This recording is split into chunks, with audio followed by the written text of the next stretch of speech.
बुद्ध कहते हैं, तीन चीजें ज्यादा देर तक कभी नहीं चुकती, चंद्र, सूर्य और सत्य। क्या आपके ऊपर भी न चाहते हुए भी लोग झूठे आरोप लगाते हैं? इस सूत्र को समझाने के लिए बुद्ध की एक छोटी सी कहानी आपको बताना चाहता हूँ। वीडियो बनाने के लिए खूब सारी मेहनत करनी पड़ती है। कृपया करके बुद्ध के विचार और देशना पूरे देशों में पहुंचाने के लिए आप हमें सब्सक्राइब और लाइक जरूर करें। आपका एक सब्सक्राइब और लाइक मुझे मोटिवेट करता है।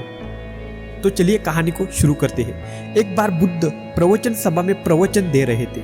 उस सभा में बुद्ध से चाहने वालों से ज्यादा बुद्ध के शत्रु थे, और जिसने प्रवचन का आयोजन किया था वह भी बुद्ध से नफरत करता था। सभा में उस नगर का राजा और सारे मुख्य लोग आए थे। सभा की शुरुआत होते ही बुद्ध को बहुत सारे तीखे प्रश्न पूछे जाते हैं। बुद्ध उन सारे प्रश्नों का शांति से उत्तर देते हैं और उन्हें उनके उचित उत्तर भी मिल जाते हैं। अचानक वह एक स्त्री आ जाती है। उसका नाम चिंचा था।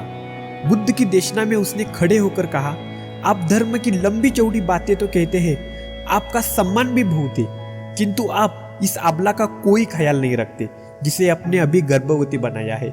मेरे गर्भ में आपका बालक पल रहा है, क्या आप इसका उत्तरदायित्व लेंगे? उस स्त्री की बातें सुन के सभा में हड़कंप मच जाता है। संघ में सभी को चिंता होने लगी। हर कोई बुद्ध की ओर देखने लगा। उस सभा का ही बुद्ध का विरोधक खड़ा होता है और जोर से बुद्ध की ओर इशारा करते हुए कहता है, स्त्री के सौंदर्यों के सामने बड़े बड़े ज्ञानी और विद्वान ऋषियों ने घुटने टेक दिए हैं, तो यह बुद्ध क्या चीज है? हमने यह भी देखा था कि चिंचा हर रोज सज धजकर सुंदर साड़ी पहनकर पुष्प लेकर जेतवन आती थी। वह देशना समाप्त होने के बाद और लोगों के पूछे जाने पर मुस्कुराकर कहती, मैं बुद्ध के पास जाती हूँ। अब सब लोग बहुत अचंभित हो गए। संघ के कुछ लोग गुस्से से चिंचा को देख रहे थे, मानो हमारा पूजनीय जिसने अंगुलीमाल जैसे खतरनाक डाकू को भी भिक्षु बनाया और 6 वर्ष तक कड़ी साधना करके मानव जाति का उद्धार करने वाले हमारे बुद्ध पर ऐसे अपमानास्पद आरोप। दूसरा खड़ा होकर कहता है, बुद्ध आपसे यह उम्मीद नहीं थी, आप इतना नीचे गिर जाओगे। अब सभी लोग अपने अपनी मन की भड़ास निकाल लेते हैं। तो राजा कहता है, बुद्ध आप इस पर क्या कहना चाहते हो? अब हर कोई बुद्ध की ओर देखने लगा। बुद्ध शांत थे, उनके मन में तनिक भी गुस्सा नहीं आया। वे लोगों के अपशब्दों का बुद्ध पर कोई असर नहीं था। उस स्त्री के झूठे आरोप भी बुद्ध को डगमगा ना सके।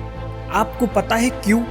क्योंकि बुद्ध जानते थे कि वे सत्य के साथ है और वे अपनी नजर में सही है। अगर पूरी दुनिया आपके खिलाफ हो जाए पर आप अपनी नजरों में ठीक है, अगर आप जानते हैं कि आप सत्य के साथ है, तो आपका कोई कुछ भी बिगाड़ नहीं सकता। सभा के कुछ लोग संदेह में पड़ गए थे, यहाँ तक कि बुद्ध के कुछ नए भिक्षु भी संदेह कर रहे थे, लेकिन बुद्ध जानते थे कि वह क्या है। राजा कहता है, बुद्ध आप इस पर क्या कहना चाहते हैं? बुद्ध मुस्कुराते हैं।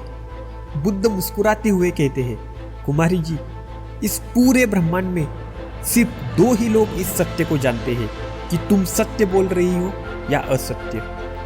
वह स्त्री बुद्ध की शांति को देख आगे कुछ कह ना सकी। बुद्ध से नजरें चुराने लगी। असत्य का सहारा लेने वाला डर का बीज मन में डाल रहा होता है। संघ के भिक्खु और लोग गुस्से से खड़े हो गए। चिंचा को अब डर लगने लगा कि कहीं ये लोग मुझे मारे पीटे नहीं। वह बचकर भागने की कोशिश करने लगी तो वे एक खंबे से टकरा गई। जब वह खड़ी हुई तो एक बड़ा गोला उसके पेट पर बंधा हुआ था, वह उसके पैर पर गिर गया।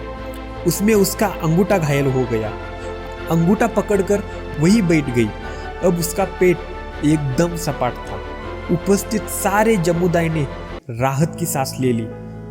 बहुत से लोग तो हंसने लगे तो कुछ चिंचा की निंदा करने लगे।